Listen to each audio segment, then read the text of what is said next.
There's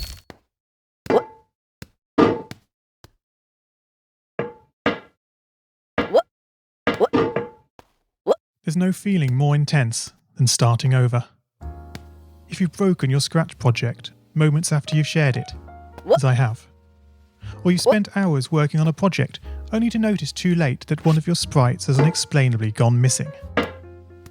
If you've made use of that difficult-to-name thing of thing block within the sensing category, amazingly useful but capable, due to a Scratch bug, of leaving you crying as it dumps all your scripts in one big unordered heap. If you've made real progress coding a game over the course of the week, only to come back the next day to discover you weren't even logged in, nothing has been saving. Starting over is harder than starting up. If you're not ready for that, like if you've already had a bad day at school, then what you're about to go through may be too much. Feel free to go away and come back. I'll be here. Alright, thanks for coming with me on this trip. I'll understand if you need to take a break at any point. Just find a safe place to stop and remember to pause the game by pressing P. On Scratch you can find loads of remixed or reimagined recreations of existing games. And with good reason. George Bernard Shaw said, "Imitation is not just the sincerest form of flattery, it's the sincerest form of learning." This game is a recreation of a game that came out in 2017, titled Getting Over It with Bennett Foddy. That game in turn was a homage to a free game that came out in 2002. Both games involved dragging yourself, using a hammer, up a mountain assembled from assets and objects sourced from many other games. It seems appropriate then that, when trying to recreate Getting Over It in Scratch, that we should construct our mountain from the same assets used in literally millions of Scratch projects, the unmistakable contents of the Scratch costume library. Unlike Unity or Unreal, Scratch does not provide you with a built-in physics or 3D rendering engine.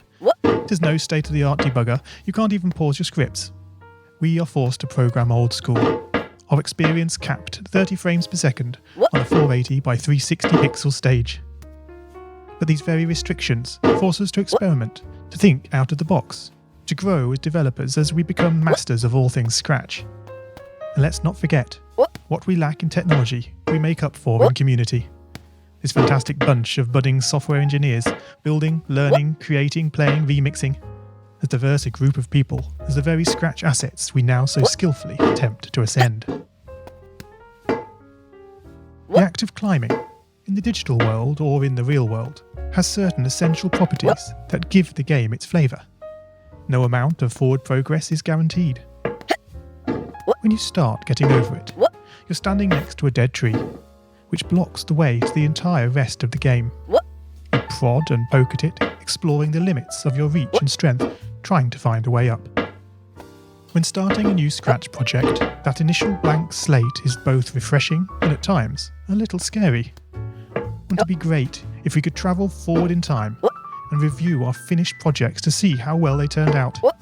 I certainly wish we could. The real draw of coding, what gives it that special zing, is the challenge of accomplishing something you've never done before. At this point, you don't want to fall into the trap of rushing into creating loads of content, designing all the levels, the player costumes, all the easier stuff that can be perfected later. No, before all that, you need to prod and poke that tree.